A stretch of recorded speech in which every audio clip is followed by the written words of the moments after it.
നമസ്കാരം. FCRA നിയമ ഭേദഗതിയാണ് ഇപ്പോൾ എവിടെയും ചർച്ചാ വിഷയം. അതുമായി ബന്ധപ്പെട്ട് നിങ്ങൾ ഇതിനകം തന്നെ ഒട്ടനവധി വീഡിയോകൾ കണ്ടിട്ടും ഉണ്ടാകാം.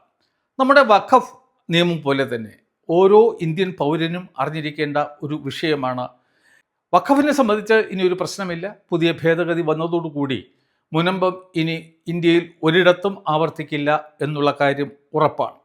ഏതിനും ഈ FCRA ആ നിയമവും ഇന്ത്യയുടെ നിലനിൽപ്പിനെ വളരെയധികം കാര്യമായി ബാധിക്കുന്ന ഒന്നാണ്. 1976 ജനിച്ച FCR ആക്ടിൻ്റെ ഇതുവരെയുള്ള ചരിത്രവും എന്തുകൊണ്ടാണ് ഇപ്പോൾ കൊണ്ടുവരാൻ ഉദ്ദേശിക്കുന്ന ഭേദഗതികൾ അനിവാര്യം ആകുന്നതെന്നും അതിൽ ഉൾപ്പെട്ടിരിക്കുന്ന ഭരണഘടനാപരവും നിയമപരവുമായ വിഷയങ്ങൾ എന്താണെന്നും 2-3 ഈ എപ്പിസോഡുകളിലൂടെ നിങ്ങളെയൊക്കെ അറിയിക്കുക എന്നുള്ളതാണ് ഈ വീഡിയോയുടെ പിന്നിലുള്ള ലക്ഷ്യം. FCRAയിൽ കൊണ്ടുവരാൻ ഉദ്ദേശിക്കുന്ന ഭേദഗതികളെ എതിർക്കുന്നവർ പറയുന്നത് അതിൽ ഭരണഘടനാ വിരുദ്ധത ഉണ്ടെന്നും അതുപോലെ മൗലിക അവകാശങ്ങളുടെ ലംഘനം ഉണ്ടെന്നും ആണ്. എന്നാൽ അതിനെ അനുകൂലിക്കുന്നവർ പറയുന്നത് ഈ കൊണ്ടുവരാൻ പോകുന്ന ഭേദഗതികൾ ഭരണഘടനാ പരമെന്നാണ്. എന്താണ് ഇതിൻ്റെ സത്യാവസ്ഥ? സപ്പോസ് ഇപ്പോൾ കൊണ്ടുവരാൻ ഉദ്ദേശിക്കുന്ന ബില്ല് ഭാവിയിൽ പാർലമെൻറ്റ് പാസ്സാക്കി എന്ന് കരുതുക, അത് നിയമം ആയി എന്ന് കരുതുക. അപ്പോൾ സ്വാഭാവികമായിട്ടും അതിനെ ഇപ്പോൾ എതിർക്കുന്ന ക്രിസ്തീയ സഭകൾ സുപ്രീം കോടതിയെ ആർട്ടിക്കിൾ 32 അടിയിൽ സമീപിക്കും. അപ്പോൾ അവിടെ എന്തായിരിക്കും സംഭവിക്കുക?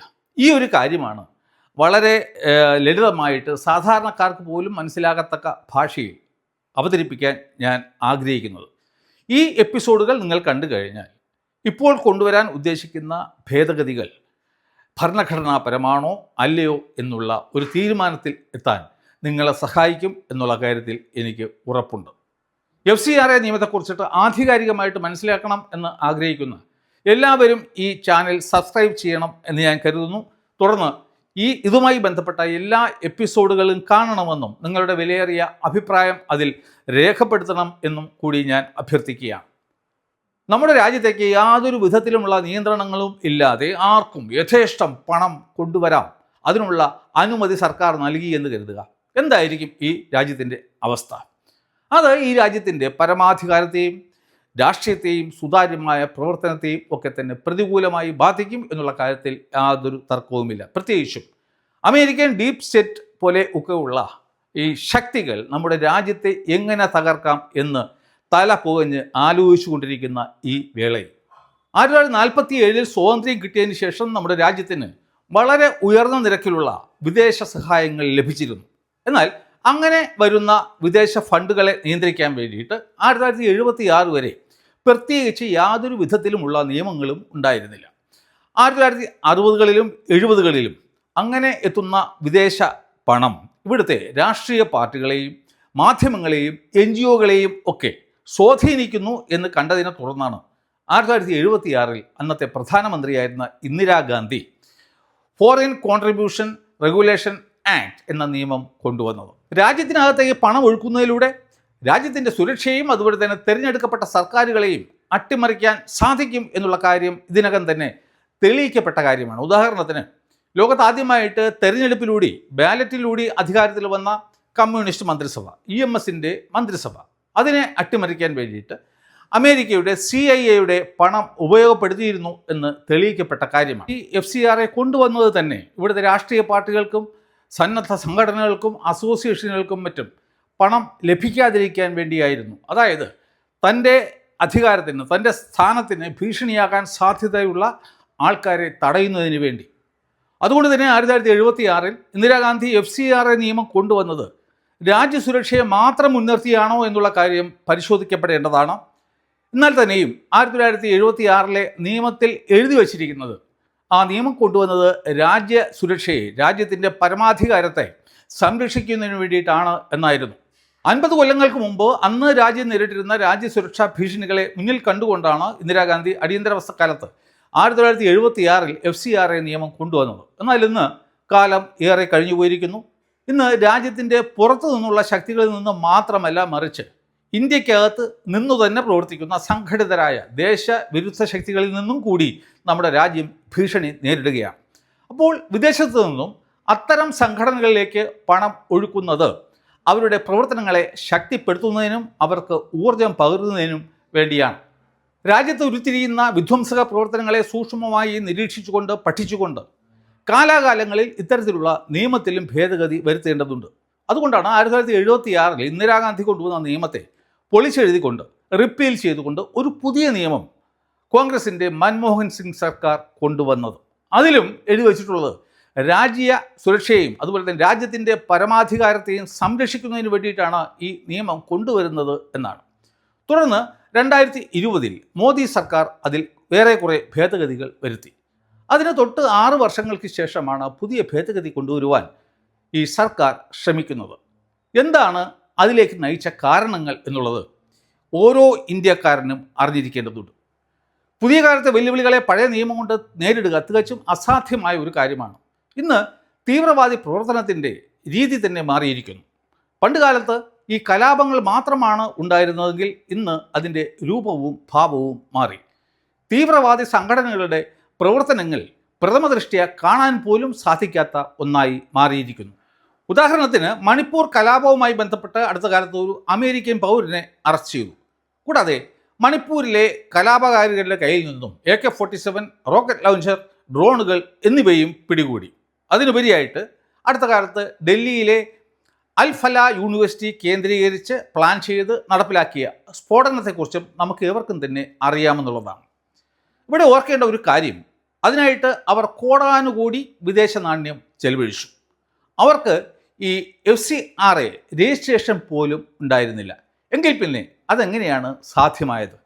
അപ്പോൾ ഇത്തരത്തിലുള്ള വലിയ വലിയ ചോദ്യങ്ങളുടെ പശ്ചാത്തലത്തിൽ ആയിരിക്കണം നാം FCRA നിയമ ഭേദഗതിയെക്കുറിച്ചിട്ട് ചർച്ച ചെയ്യേണ്ടത്. 2020 മോദി സർക്കാർ ഒരു ഭേദഗതി കൊണ്ടുവരുന്നതുവരെ അന്ന് വരെ ഈ വിദേശത്തു നിന്നും വരുന്ന ഫണ്ടുകളുടെ നേർപകുതി 50% തുക അതാത് ഏജൻസികൾക്ക് അഡ്മിനിസ്ട്രേഷൻ കോസ്റ്റായിട്ട് നീക്കിവെക്കാൻ സാധിക്കുമായിരുന്നു. എന്നാൽ ഈ 20 കൊണ്ടുവന്ന ഭേദഗതി പ്രകാരം 20% തുക മാത്രമേ അത്തരത്തിൽ മാറ്റിവെക്കാൻ സാധിക്കൂ. അതിനെതിരെ ഇതുവരെ ആരും തന്നെ കംപ്ലൈൻ്റ് ഒന്നും കൊടുത്തിട്ടും ഇല്ല. അതിൻ്റെ അർത്ഥം എന്താണ്? ഇവൻ 10% കൊണ്ടുപോലും ആ ചെലവ് നിർവഹിക്കാൻ സാധിക്കും. അപ്പോൾ ബാക്കി വരുന്ന അതിൻ്റെ 40% ഈ ഏജൻസികൾക്ക് അവരുടെ ഇഷ്ടം പോലെ ചിലവാക്കാം. അതുകൂടാതെ ഈ 50% കഴിച്ചുള്ള ബാക്കി 50% നിന്നും വേണമായിരുന്നു എങ്കിൽ അത്തരം ഏജൻസികൾക്ക് ഈ FCRA രജിസ്ട്രേഷൻ ഇല്ലാത്ത സംഘടനകൾക്കും അത് വകമാറ്റി നൽകാൻ സാധിക്കുമായിരുന്നു. അപ്പോൾ ഇങ്ങനെയൊക്കെ ഉള്ള നിയമങ്ങൾ ഉണ്ടായിരുന്നത് കൊണ്ടാണ് ഈ അൽ-ഫലാ യൂണിവേഴ്സിറ്റി പോലെയൊക്കെ ഉള്ള സംഘടനകൾക്ക് അല്ലെങ്കിൽ പ്രസ്ഥാനങ്ങൾക്ക് ഇത്തരത്തിൽ കോടാനുകോടി വിദേശ നാണ്യം കൈകാര്യം ചെയ്യാനുള്ള അവസരം ഉണ്ടായത്. അടുത്ത കാലത്ത് UPയിലെ ചങ്കൂർ ബാബ എന്നറിയപ്പെടുന്ന ഒരു ജമാലുദ്ദീൻ ഏകദേശം 40ഓളം അക്കൗണ്ടുകളിലൂടെ 100 കോടിയോളം രൂപ വിദേശ നാണ്യം സമാഹരിച്ചു. അത് മതം മാറ്റാൻ വേണ്ടി ഉപയോഗിച്ചു. അതിനൊക്കെ വേണ്ടി അയാൾ 40ഓളം തവണ വിദേശ യാത്രകൾ നടത്തി. അതിനെയൊക്കെ കുറിച്ചിട്ട് ഇപ്പോൾ SIT അന്വേഷിച്ചു വരികയാണ്. ഇവിടെ ലാൻഡ് ജിഹാദ്, ലവ് ജിഹാദ്, നാർക്കോട്ടിക് ജിഹാദ്, അടുത്ത കാലത്ത് നാസിക്കിലെ TCSൽ നടന്ന കോർപ്പറേറ്റ് ജിഹാദ്, ഇത്തരം പ്രവർത്തനങ്ങൾക്ക് വേണ്ടിയിട്ട് വിദേശത്തു നിന്നും പണം അനിശ്ചിതമായിട്ട് ഒഴുകി വരുന്നു. ഇവിടെ അപൂർവം ചില മാധ്യമങ്ങൾ ഒഴികെ മറ്റേതെങ്കിലും മാധ്യമങ്ങൾ ശരിയായ രീതിയിൽ വാർത്തകൾ റിപ്പോർട്ട് ചെയ്യുന്നത് നിങ്ങൾ കണ്ടിട്ടുണ്ടോ? എന്താണ് അതിനുള്ള കാരണം? ഇത്തരത്തിലുള്ള രാജ്യവിരുദ്ധ ശക്തികളുടെ വിദേശ നാണ്യം ഉപയോഗിച്ചുകൊണ്ടുള്ള മറ്റൊരു കളിയാണ്, മറ്റൊരു തന്ത്രമാണത്. ആ പണം ഉപയോഗിച്ചുകൊണ്ട് അവർ ഇവിടെയുള്ള മാധ്യമങ്ങളെയും സിനിമാക്കാരെയും സാമൂഹിക നായകന്മാരെയും ഒക്കെ തന്നെ വിലക്കെടുക്കുന്നു. അവരുടെ നാവുകൾ രാജ്യവിരുദ്ധത മാത്രം പ്രസംഗിക്കുന്നു. രാജ്യത്തിൻ്റെ സുരക്ഷയോ അതിൻ്റെ നന്മയോ ഒന്നും തന്നെ കണക്കിലെടുക്കാതെ രാജ്യം എന്തൊക്കെ തന്നെ പുരോഗതി നേടിയാലും അതിനെ ഒക്കെ തന്നെ അവർ കണ്ണുമടച്ച് വിമർശിക്കുന്നു. ഉദാഹരണം പറയുകയാണെങ്കിൽ ഈ കോൺഗ്രസ് സർക്കാരിൻ്റെ കാലത്ത് കൊണ്ടുവന്നതാണ് ഈ ലോകത്ത് ഒരു ശക്തിക്കും തന്നെ ഒരു കൃത്രിമവും നടത്താൻ സാധിക്കില്ല എന്ന് നമ്മുടെ സുപ്രീം കോടതി പറഞ്ഞ ഈ വോട്ടിംഗ് യന്ത്രം. അതിനെ അട്ടിമറിക്കാൻ സാധിക്കുമെന്ന് പ്രതിപക്ഷ നേതാവ് രാഹുൽ ഗാന്ധി തന്നെ പറഞ്ഞുകൊണ്ട് നടക്കുന്നു.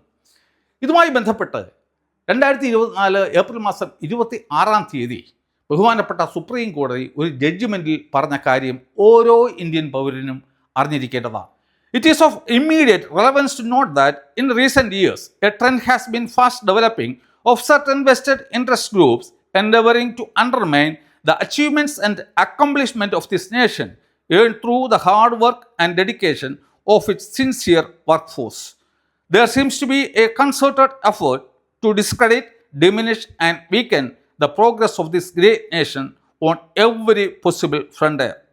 Any such effort, or rather attempt, has to be nipped in the bud. No constitutional court, far less this court, would allow such attempt to succeed as long as this court has a say in the matter. ബഹുമാനപ്പെട്ട കോടതി പറയുന്നത് നമ്മുടെ രാജ്യം കഷ്ടപ്പെട്ട് ഓരോ മേഖലകളിലും ഉണ്ടാക്കിയെടുക്കുന്ന പുരോഗതികളെ ഇകഴ്ത്തി കാണിക്കാനും തകർക്കാനും വേണ്ടിയിട്ട് രാജ്യത്ത് ഒരു കൂട്ടം രാജ്യവിരുദ്ധ ശക്തികൾ പ്രവർത്തിക്കുന്നു എന്നും അത്തരം ശ്രമങ്ങളെ ആരംഭത്തിലെ തന്നെ നുള്ളിക്കളയേണ്ടതാണ് എന്നുമാണ്. അപ്പോൾ മാധ്യമങ്ങളും സാംസ്കാരിക നായകളും ഒക്കെ ഇത്തരത്തിലുള്ള വ്യാജ നറേറ്റീവുകൾ സൃഷ്ടിക്കുന്നത് അത് സാവധാനം ഈ ജനങ്ങളുടെ മനസ്സിൽ കുത്തിവെച്ച് അവരിൽ ഈ രാജ്യവിരുദ്ധ താല്പര്യങ്ങൾ ഉണ്ടാക്കിയെടുക്കാൻ വേണ്ടിയിട്ടാണ്. ജനങ്ങളെ ജാതിയും മതവും പ്രദേശവും ഒക്കെ പറഞ്ഞ് അവർക്കിടയിൽ ഭിന്നിപ്പുണ്ടാക്കുക. അതിനുള്ള ഉദാഹരണമാണ് കട്ടിംഗ് സൗത്ത് എന്നുള്ള നറേറ്റീവ്. അതുപോലെ തന്നെ ക്രിസ്ത്യാനികൾ കൂടുതലുള്ള നോർത്ത് ഈസ്റ്റേൺ മേഖലയിൽ കാലാകാലങ്ങളിലായിട്ട് അവിടെ ഒരു ഇവാഞ്ചലിക്കൽ സ്റ്റേറ്റ് ഉണ്ടാക്കാനുള്ള ശ്രമവും ഗൂഢമായിട്ട് നടക്കുന്നുണ്ട്. അതിനാൽ FCRA ഭേദഗതി നിയമം ചർച്ച ചെയ്യപ്പെടേണ്ടത് ഏതെങ്കിലും ഒരു മതവിഭാഗത്തിന് വിദേശത്ത് നിന്ന് ലഭിക്കുന്ന ധനസഹായത്തെ നിയന്ത്രിക്കുക, അത് പിടിച്ചെടുക്കുക, അത്തരം കാര്യങ്ങളിൽ ഊന്നി ആയിരിക്കരുത്. മറിച്ച് വിശാലമായ രാജ്യ താല്പര്യങ്ങളെയും രാജ്യ സുരക്ഷയെയും മുൻനിർത്തി ആയിരിക്കണം അത് ചെയ്യേണ്ടത്. ഗോസ്പൽ ഫോർ യേശുയുടെ സ്ഥാപകനായ KP യോഹന്നാൻ്റെ കാര്യം തന്നെ എടുക്കുക. കണ്ണടച്ചു തുറക്കുന്ന വേഗതയിലാണ് അദ്ദേഹം ഒരു വളരെ വലിയ ഒരു സാമ്പത്തിക സാമ്രാജ്യം കെട്ടിപ്പടുത്തത്. ഇത്ര വേഗത്തിൽ എങ്ങനെയാണ് അത് സാധ്യമായത് എന്നൊന്ന് ആലോചിച്ചാൽ മാത്രം മതി എത്രമാത്രം ഇമ്പാക്റ്റാണ് ഇത്തരത്തിലുള്ള വിദേശ ധനസഹായം നമ്മുടെ സമൂഹത്തിൽ വരുത്തുന്നത് എന്ന്. എന്നാൽ ഇപ്പോൾ രാജ്യത്ത് നിലവിലുള്ള 16,000-ഓളം FCRA അക്കൗണ്ടുകളിൽ ഏകദേശം 6% മാത്രമാണ് ഈ ക്രിസ്തീയ സഭകൾക്കുള്ളത്. അവരാണിപ്പോൾ അരയും തലയും മുറുക്കി ഇപ്പോൾ രംഗത്ത് വന്നിരിക്കുന്നത്. ബാക്കിയുള്ള 94% ഈ അക്കൗണ്ട് ഹോൾഡേഴ്സിനും ഈ പുതിയതായി കൊണ്ടുവരാൻ പോകുന്ന ഭേദഗതി നിയമത്തെക്കുറിച്ചിട്ട് യാതൊരു വിധത്തിലുള്ള ആശങ്കകളും ഇല്ല. ഇത്തരത്തിൽ ഭേദഗതി നിയമത്തെ എതിർക്കുന്ന ആൾക്കാർ സത്യത്തിൽ ആരെയാണ് സഹായിക്കുന്നത്? നാം നേരത്തെ പറഞ്ഞതുപോലെയുള്ള സംഘടിത രാജ്യവിരുദ്ധ ശക്തികളെ അല്ലേ? അവരാണോ ഇത്തരത്തിലുള്ള സഭയുടെ പുറകിൽ പ്രവർത്തിക്കുന്നത്? ഇതൊക്കെ ഓരോ ഇന്ത്യക്കാരനും മനസ്സിലാക്കേണ്ടതുണ്ട്, പഠിക്കേണ്ടതുണ്ട്, അത് പ്രചരിപ്പിക്കേണ്ടതുണ്ട്. അത്തരത്തിലുള്ള ഒരു എളിയ ശ്രമമാണ് ഞാനിവിടെ നടത്തുന്നത്. ഈ പരമ്പരയുടെ അവസാനത്തെ എപ്പിസോഡ് വരെ നിങ്ങളെവരും മനസ്സിൽ സൂക്ഷിക്കേണ്ട 2-3 ഭരണഘടനാപരവും നിയമപരവുമായ കാര്യങ്ങൾ ഉണ്ട്. അതിൽ ഒന്നാമത്തേതെന്ന് പറയുന്നത് ഈ വിദേശത്തു നിന്നും ഫണ്ട് സ്വീകരിക്കുന്നതിനുള്ള അവകാശം. അതൊരു മൗലിക അവകാശം അല്ല എന്ന് ഈ എതിർക്കുന്ന എല്ലാ ആൾക്കാരും ഒന്ന് മനസ്സിലാക്കണം. ഇതിനെ സംബന്ധിച്ച് ബഹുമാനപ്പെട്ട സുപ്രീം കോടതി Indian social action forum versus union of India എന്നുള്ള കേസിൽ വളരെ വ്യക്തമായ ഒരു വിധി പറഞ്ഞിട്ടുണ്ട്. അതായത് നാളെ നമ്മുടെ കേന്ദ്ര സർക്കാർ ഒരു പോളിസി ചേഞ്ചിൻ്റെ അടിസ്ഥാനത്തിൽ ഇനി ആരും തന്നെ വിദേശത്ത് നിന്നും ഫണ്ട് സ്വീകരിക്കേണ്ടതില്ല എന്നുള്ള ഒരു തീരുമാനം എടുത്തു കഴിഞ്ഞാൽ ആർക്കും തന്നെ അതിനെതിരെ ഒരു കേസുമായിട്ട് സുപ്രീം കോടതിയിൽ പോകാൻ കഴിയില്ല എന്നാണ് അർത്ഥം. രണ്ടാമതായിട്ട് ഈ FCRA നിയമം കൊണ്ടുവന്നത് തന്നെ എന്തിനാണ്? നമ്മുടെ രാജ്യത്തിൻ്റെ പരമാധികാരത്തെ സംരക്ഷിക്കുന്നതിന് വേണ്ടിയിട്ടാണ് ഈ നിയമം കൊണ്ടുവന്നത് തന്നെ. നമ്മുടെ ഭരണഘടനയുടെ ആർട്ടിക്കിൾ 19(1)(c) പ്രകാരം ആർക്ക് വേണമെങ്കിലും NGOs, സന്നദ്ധ സംഘടനകളും അസോസിയേഷനും ഒക്കെ ഉണ്ടാക്കാം എങ്കിലും അതിനെ കേന്ദ്ര സർക്കാരിന് തടസ്സപ്പെടുത്താൻ സാധിക്കില്ല എങ്കിലും അതേ ആർട്ടിക്കിളിൻ്റെ 19(4) പ്രകാരം നമ്മുടെ രാജ്യത്തിൻ്റെ പരമാധികാരത്തെ മുൻനിർത്തി നാഷണൽ ഇൻറ്റഗ്രിറ്റി, അതുപോലെ തന്നെ നാഷണൽ സെക്യൂരിറ്റി, ഇവയുടെയൊക്കെ അടിസ്ഥാനത്തിൽ അത്തരത്തിൽ ഉണ്ടാക്കപ്പെടുന്ന NGOസിൻ്റെ പ്രവർത്തനം നിയന്ത്രിക്കാനുള്ള ഏത് വിധത്തിലുള്ള നിയമങ്ങളും കേന്ദ്ര സർക്കാരിന് കൊണ്ടുവരാൻ സാധിക്കുന്നതാണ്. ഇന്ത്യൻ ഭരണഘടനയുടെ ആമുഖത്തിൽ പറയുന്നുണ്ട് ഇന്ത്യ ഒരു പരമാധികാര റിപ്പബ്ലിക് ആണെന്ന്. അപ്പോൾ ആ പരമാധികാരം സംരക്ഷിക്കുന്നതിന് വേണ്ടി കേന്ദ്ര സർക്കാരിന് ഏതുവരെ പോയി നിയമനിർമ്മാണം നടത്താൻ സാധിക്കും? ഇന്ത്യയുടെ പരമാധികാരം സംരക്ഷിക്കുന്നതാണോ, അതല്ല മറിച്ച് ഈ NGOസിനെ കയറൂരി വിടുന്നതാണോ പ്രധാനപ്പെട്ട കാര്യം? നാളെ വേണമെങ്കിൽ കേന്ദ്ര സർക്കാർ ഞാൻ നേരത്തെ പറഞ്ഞതുപോലെ ഇനി ആരും വിദേശ ഫണ്ട് സ്വീകരിക്കാൻ പാടില്ല എന്ന് പറഞ്ഞാൽ that is end of it. ആർക്കും തന്നെ സുപ്രീം കോടതിയെ സമീപിക്കാനും കഴിയില്ല. അത്തരം ഒരു സാഹചര്യത്തിൽ ഈ ക്രിസ്തീയ സഭകളുടെ ഈ എതിർപ്പ് എത്രമാത്രം വിജയം കാണും? ഈ വക കാര്യങ്ങൾ നമുക്ക് അടുത്ത വീഡിയോയിൽ ചർച്ച ചെയ്യാം. ഞാൻ നേരത്തെ പറഞ്ഞതുപോലെ ഏവരും മറക്കാതെ ഈ ചാനൽ ഒന്ന് സബ്സ്ക്രൈബ് ചെയ്യുക. എങ്കിൽ മാത്രമേ നിങ്ങൾക്ക് അടുത്ത എപ്പിസോഡുകളും കാണാൻ സാധിക്കൂ. അപ്പോൾ നേഷൻ ഫസ്റ്റ്. ജയ് ഹിന്ദ്.